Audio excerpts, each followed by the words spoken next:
तो फ्रेंड्स, जय हिंद। स्वागत है आपका आपके अपने चलो होम ट्यूशन पे। दोस्तों, एसएससी कांस्टेबल जीडी 2026 का पेपर 23 फरवरी से स्टार्ट होने वाला है और आप लोग जबरदस्त तरीके से तैयारी कर रहे होंगे। तो दोस्तों, आज की क्लास आपके लिए एक टेस्ट हो सकती है। आप अपने आप को यहाँ पे जांच सकते हैं कि अगर ये क्वेश्चन पेपर में आते या ये क्वेश्चन आपके सामने आए तो आप यहां पे 20 में से कितने क्वेश्चन सही कर सकते हो। कॉपी पेन लेकर बैठिए, क्लास को पूरा और ध्यान से देखिएगा और लास्ट में आप हमें कमेंट करके बताएंगे कि आप यहां पे 20 में से कितना स्कोर कर पाते अगर आप एग्जाम में बैठे होते या ये क्वेश्चन आपके एग्जाम में आए। तो चलिए दोस्तों, शुरू करते हैं आज की क्लास। चैनल पे आप नए हैं, चैनल को सब्सक्राइब कर लीजिए, बेल आइकन प्रेस कर लीजिए। डेली शाम को 7 बजे आपको क्लास मिलती है दोस्तों, एक दिन हिंदी और एक दिन रीजनिंग। दोस्तों, तो आज का क्रम हिंदी का है, तो शुरू करते हैं आज की क्लास। आपसे उम्मीद करेंगे कि आपको क्लास अच्छी लगेगी, तो लाइक करके विजिट जरूर करिएगा और चैनल को सब्सक्राइब कर लीजिए हमारे साथ जुड़े रहने के लिए। तो आज की क्लास का पहला सवाल आपकी स्क्रीन पर आ चुका है दोस्तों, फटाफट आंसर देने का प्रयास कीजिएगा क्योंकि हिंदी का जो सेक्शन है ये 20 क्वेश्चन ज्यादा से ज्यादा 8 मिनट 9 मिनट में आपके हो जाने चाहिए, ताकि आप ज्यादा से ज्यादा समय मैथ को दे सको, रीजनिंग को दे सको। जीके और हिंदी में आपको या तो क्वेश्चन आता है या फिर नहीं आता। ठीक है, चलिए। क्वेश्चन है कि आओ आज सब लोग अंताक्षरी खेलते हैं। उपरोक्त वाक्य में वर्तनी संबंधी अशुद्धि है, इसके शुद्ध रूप का चयन कीजिए। तो इसका शुद्ध रूप क्या होगा? तो यहां पे आओ में, आज में, सब लोग में कोई दिक्कत नहीं है। खेलते हैं है की मात्रा बहुवचन में, कोई दिक्कत वाली बात नहीं है। दिक्कत है यहां पे जो अंताक्षरी लिखी हुई है, ये अंताक्षरी होती है दोस्तों, अंताक्षरी। तो अंताक्षरी दोस्तों ये वाली नहीं होती है। ठीक है, अब इन दोनों में देखोगे आप, दोनों लगभग समान से दिख रही है तो गलत हो गया, लेकिन यहां पे अंत्याक्षरी होती है, अंत्याक्षरी। ठीक है ना, तो ऑप्शन नंबर सी सवाल का क्या हो जाएगा? राइट आंसर हो जाएगा। अगला सवाल है कि भैया यहां पे एकल शब्द है अकेला, इसका तत्सम शब्द निम्न में से क्या होगा? तत्सम शब्द वो होते हैं जो संस्कृत भाषा से ज्यों के त्यों हिंदी में आए हैं, ऐसे शब्द जो संस्कृत भाषा से ज्यों के त्यों, ठीक है, यानी उनमें कोई बदलाव नहीं हुआ, बिना बदलाव के जो हिंदी भाषा में आए हैं उनको तत्सम शब्द कहा जाता है। जैसे रात्रि है ना, तो ऐसा एक शब्द है अकेला के लिए, एक तत्सम शब्द बताइए जो इनमें से है। तो इसका राइट आंसर क्या अकेला आएगा दोस्तों? नहीं। एकला आएगा क्या? नहीं। इसका आंसर आएगा एकल। ऑप्शन नंबर डी सवाल का क्या हो जाएगा दोस्तों? आंसर हो जाएगा एकल। आगे बढ़ते अगले सवाल पे, क्वेश्चन नंबर 3। निम्न विकल्पों में से निर्लज का विलोम शब्द ज्ञात करना है। निर्लज का विलोम शब्द क्या सजदज होता है? नहीं। क्या सल्लज होता है? क्या सल्लज होता है? दोनों में फर्क है कि आधा लय फिर पूरा लय या जय, या फिर लय और से पूरा फिर आधा जय और जय। सल्लज तो ये यहीं से निकल जाएगा दोस्तों। निर्लज में आप देखोगे आखिरी का एक जय आधा है फिर पूरा जय है, तो एक ऐसा ही वर्ड होना चाहिए। तो ऑप्शन नंबर 20 सवाल का क्या हो जाएगा? करेक्ट आंसर हो जाएगा। अगला सवाल आपकी स्क्रीन पर यह रहा, क्वेश्चन नंबर 4। कह रहा है कि श्री कृष्ण ने युधिष्ठिर से कहा कि तुम धर्म सम्मत कार्य कर रहे हो। ठीक है, तो यहां पे सम्मत का यहां पे शुद्ध वर्तनी आपको बतानी है कि कैसे लिखा जाएगा।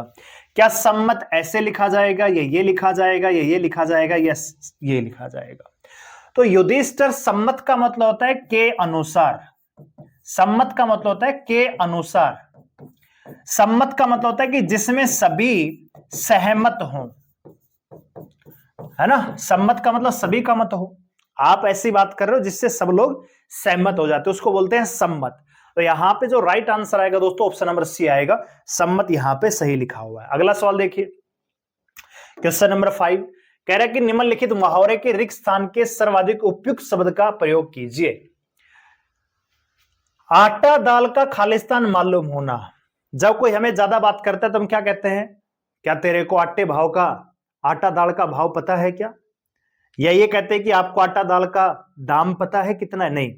जनरली मुहावरे में क्या करते हैं दोस्तों कि क्या तुझे आटे दाल का भाव पता है? क्या भाव चल रहा है? तू बात कर रहा है, हमें सिखा रहा है। तो यहां पे आएगा दोस्तों ऑप्शन नंबर डी, भाव, आटे दाल का भाव दोस्तों। अगला सवाल देखिए दोस्तों, क्वेश्चन नंबर 6। निम्नलिखित में से वाक्यांश के लिए एक सार्थक शब्द आपको चुनना है। वाक्यांश क्या दे रहा है दोस्तों? जिसका कोई स्वरूप न हो, जिसका कोई स्वरूप न हो, जिसका कोई आकार न हो, साकार जिसका रूप हो, जिसका रूप होगा उसको हम बोलेंगे दोस्तों साकार। सलाकार का मतलब जो सलाह देता है, ये तो सिंपल सा बात है। दुराकार का मतलब जिसका आकार दुराकार हो, बेकार हो। लेकिन हमसे पूछा है जिसका कोई स्वरूप ही न हो, तो ऑप्शन नंबर ए इस सवाल का आंसर आ जाएगा, निराकार। अगला सवाल देखिए, आवश्यकता से अधिक वर्षा होने के कारण किसान की फसल खराब हो गई। तो आवश्यकता से अधिक वर्षा के लिए वाक्यांश के लिए उचित शब्द क्या हो सकता है? क्या उसको अनावृष्टि बोलेंगे या अतिवृष्टि बोलेंगे? तो अनावृष्टि का मतलब होता है दोस्तों वर्षा की कमी।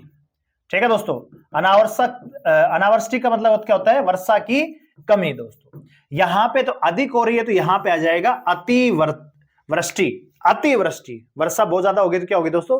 अतिवृष्टि होगी।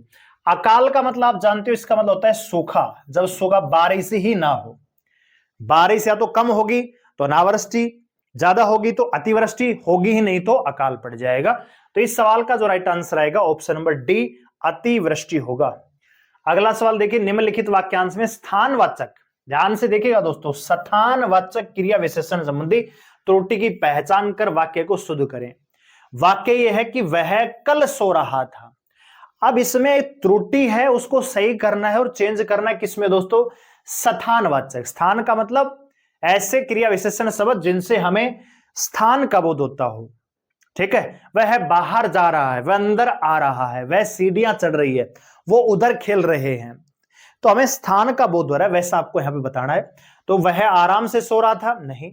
वह सर्द में सो रहा था, यहां पे कोई स्थान है क्या? नहीं, ये भी नहीं है। तो क्या आएगा दोस्तों? ऑप्शन नंबर बी, वह बाहर सो रहा था। कहां सो रहा था दोस्तों? बाहर।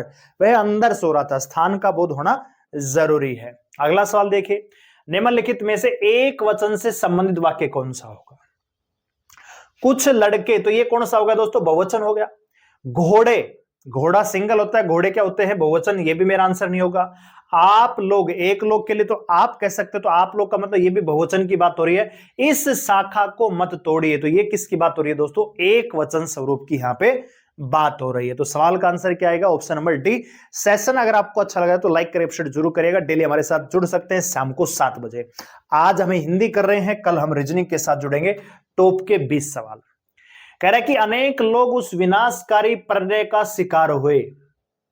तो इस वाक्य में प्रयुक्त प्रलय शब्द का विलोम शब्द क्या होगा? तो भैया सीधा सीधा सवाल यह है कि प्रलय, तो प्रलय का जो विलोम आएगा सृष्टि आएगा। क्या आएगा दोस्तों? सृष्टि। प्रकोप का मतलब होता है विपदा, तो इसका जो अपोजिट हो जाएगा राहत हो जाएगा। विलय का मतलब मिलना, तो इसका जो अपोजिट होगा विलोम शब्द हो जाएगा विभाजन हो जाएगा। विच्छेद आप कह सकते हो इसको। ठीक है, विच्छेद या विभाजन। संसार तक कोई विलोम नहीं है। तो सवाल का आंसर क्या आएगा? प्रलय का जो विलोम शब्द है वो क्या होगा दोस्तों? सृष्टि हो जाएगा। ऑप्शन नंबर ए सवाल का आंसर। ये सवाल वो है जो दोस्तों परीक्षा में आए हुए हैं। अगला सवाल आपकी स्क्रीन पर है, कह रहा है कि जिसकी नाक कट गई हो उसको क्या कहते हैं? नाक कटने का मतलब ये नहीं कि जिसकी नाक काट दी गई, नहीं। हम कहते हैं ना यार तेरी तो नाक कट गई, तूने तो मेरी नाक कटवा दी है, तो उसको क्या बोलते हैं दोस्तों? क्या नकेल बोलते हैं? नहीं, नकेल तो उसको बोलते हैं जो भैंस को या पशुओं को हम लगाते हैं जिससे वो कंट्रोल होता है। ठीक है, बायज्जत भी नहीं बोलते हैं, नाक कटा भी नहीं बोलते हैं, उसको बोलते हैं नकटा, है ना। देसी भाषा में बोलता ना ये तो नकटा आदमी है यार, इसकी कोई इज्जत नहीं है, मानता नहीं किसी की, बहुत जिद्दी टाइप का है, तो हम उसको क्या बोलते हैं? नकटा। यानी जिसकी नाक ही कट चुकी है नकटा कहा जाएगा। ठीक है ना। तो ऑप्शन नंबर डी इस सवाल का आंसर। क्या इस सवाल को आप सही कर पाते? दिखने में आसान है लेकिन थोड़ा सा टिपिकल है दोस्तों। अगला सवाल देखिए, कह रहा है कि परशुराम ने कर्ण को झूठ, ये लिखा है दोस्तों झूठ, क्या लिखा है? झूठ। परशुराम ने कर्ण को झूठ बोलने पर क्या दिया दोस्तों? खालिस्तान दिया। अब यहां पे तत्सम शब्द बताना है। शब्द कौन सा बताना है दोस्तों? तत्सम। और तत्सम का मतलब मैंने आपको अभी बताया कि संस्कृत भाषा से जो के त्यों हिंदी में आए हैं। ठीक है, हिंदी में जो आए हैं बिना किसी चेंज के। तो श्राप यहां पे क्या है दोस्तों? तद्भव शब्द है। क्या है दोस्तों? तद्भव। तो यहां पे आंसर आएगा ऑप्शन नंबर सी, साप दिया। क्या दिया दोस्तों? साप। ठीक है, ध्यान रखेंगे, श्राप नहीं आएगा। बहुत सारे बच्चे क्या करेंगे दोस्तों?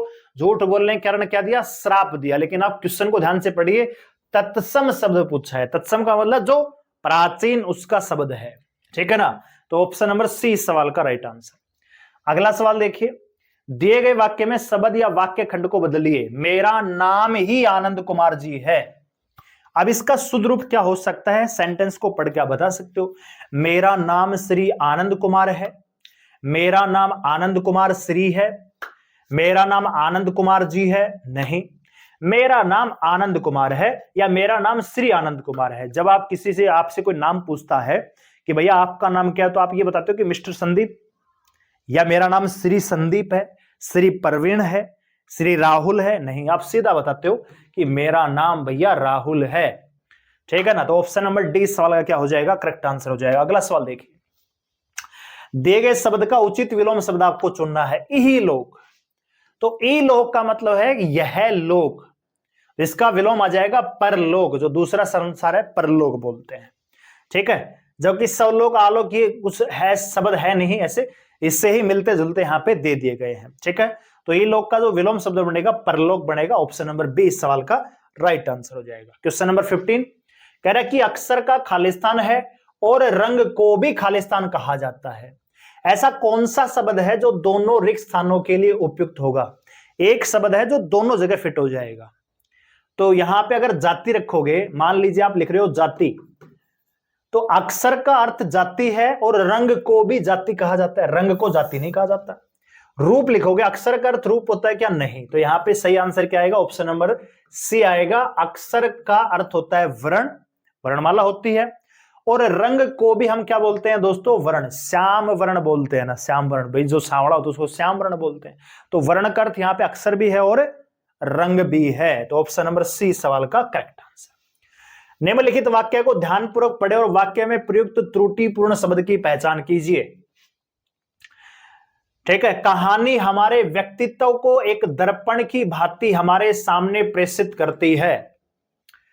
तो क्या प्रेषित गलत लिखा है, कहानी में कोई मिस्टेक है, व्यक्तित्व में कोई मिस्टेक है या दर्पण, तो बताइए दोस्तों। कहानी हमारे व्यक्तित्व को एक दर्पण की भांति हमें प्रेषित करती है। और सवाल दिखने में आपको थोड़ा आसान सा लग रहा है कि पता नहीं यार कहां गलती होगी, लेकिन सिली मिस्टेक यहां पे है कि जो प्रेषित है ये ऐसे ना लिख के ऐसे लिखा जाएगा, प्रेषित, भेजा गया। ठीक है, तो इसमें एरर कहां है दोस्तों, प्रेषित में यहां पे एरर है, ऑप्शन नंबर ए। अगला सवाल देखिए, मुझे आए इतनी देर हो गई, अब तक खालिस्तान नहीं हुआ। उपरोक्त वाक्य को पूर्ण करने के लिए उचित सार्थक और एक सार्थक होना चाहिए, दूसरा निरर्थक शब्द युग्म वाले विकल्प का चयन कीजिए। तो सार्थक और निरर्थक का क्या होता है, जैसे पानी वाणी है ना, भाई रोटी वोटी खवा दो कुछ, है ना, ऐसे बोलते। तो एक रोटी क्या है, सार्थक है, और रोटी क्या है उसमें निरर्थक है। ऐसा ही जोड़ा आपको ढूंढना यहाँ पे। पानी शरबत नहीं, दाना पानी नहीं दोस्तों, चाय बिस्किट नहीं, किसी ने चाय वाय भी नहीं पूछी है। ऑप्शन नंबर 20 सवाल का करेक्ट आंसर हो जाएगा। अगला सवाल देखिए, दिए गए वाक्य में त्रुटि पहचाने। दूध में थोड़ा पड़ गया है, तो इसमें त्रुटि कहां है, क्या दूध गलत लिखा है, नहीं, बिल्कुल सही लिखा है। दूध में गया, इसमें भी कोई दिक्कत नहीं है, पड़ गया, इसमें भी कोई दिक्कत नहीं है, थोड़ा यहां पे गलत लिखा है, इसकी जगह क्या आएगा, दूध में कुछ पड़ गया है। हम ये तो कहते हैं दूध में मान ली कुछ दूध पी रहे हैं, कुछ वहां पे आ गया, तो हम क्या बोलते हैं, दूध में कुछ पड़ गया है यार, ये थोड़ी बोलते हैं दूध में थोड़ा पड़ गया है, नहीं, कुछ पड़ गया है, संदेहवाचक। अगला सवाल देखें, माली ने पौधों को पानी देने से मना कर दिया। सर्वाधिक उपयुक्त विकल्प चुनकर वाक्य के रेखांकित अंश को बदलिए। तो पानी देने से, क्या इसको हम बदल सकते हैं, माली ने पौधों को पानी उड़ेलने से मना कर दिया, नहीं। माली ने पौधों को पानी गिरना मना कर दिया, नहीं। भिगोने से मना कर दिया, नहीं। सींचने से, यहां पे क्या है दोस्तों, सींचने से। माली ने पौधों को सींचने से मना कर दिया, तो ऑप्शन नंबर ए यहां पे बिल्कुल सही आंसर होगा। क्वेश्चन नंबर 20 दोस्तों कह रहा है कि मैं बीमार हूं इसलिए कार्यालय नहीं जा सकता। निम्नलिखित विकल्पों में से इस वाक्य के लिए कौन सा एक उचित सरल वाक्य होगा। सरल वाक्य चुनना है, मैं बीमार था इसलिए कार्यालय नहीं जा सका। ठीक है, यहां पे संयुक्त वाक्य है दोस्तों, क्योंकि मैं बीमार था इसलिए कार्यालय नहीं जा सका। हमें चुनना है सरल वाक्य। तो यहां पे मैं कार्यालय नहीं जा सका, बीमारी कारण, ये तो सेंटेंस ही गलत अरेंज किया है। बीमारी होने के कारण मैं नहीं, तो आंसर क्या आएगा दोस्तों, ऑप्शन नंबर डी आएगा, मैं नहीं जा सका बीमारी होने के कारण। कह रहे कि बीमार होने के कारण मैं कार्यालय नहीं जा सका, या मैं नहीं जा सका बीमार होने के कारण। तो क्या आएगा दोस्तों इस सवाल का आंसर, सी या डी आएगा, बताइए जरा।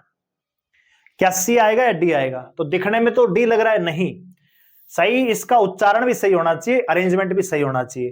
तो अरेंजमेंट ये बनेगा, बीमार होने के कारण मैं कार्यालय नहीं जा सका। ऑप्शन नंबर सी सवाल का क्या होगा दोस्तों? राइट आंसर होगा। तो दोस्तों ये आज के हमारे 20 सवाल हैं। उम्मीद करता हूं आज की ये क्लास आपको अच्छी लगेगी, आपने क्लास देखी होगी, और आप अगर पेपर में बैठे होते और आपके सामने एक क्वेश्चन आए होते तो आप इन 20 में से कितने क्वेश्चन सही किए हैं आपने, कमेंट करके जरूर बताइएगा, और लाइक करके अप्रिशिएट जरूर करेगा। दोस्तों कल मिलेंगे आपके साथ रीजनिंग की क्लास में ठीक शाम को 7 बजे। धन्यवाद, जय हिंद।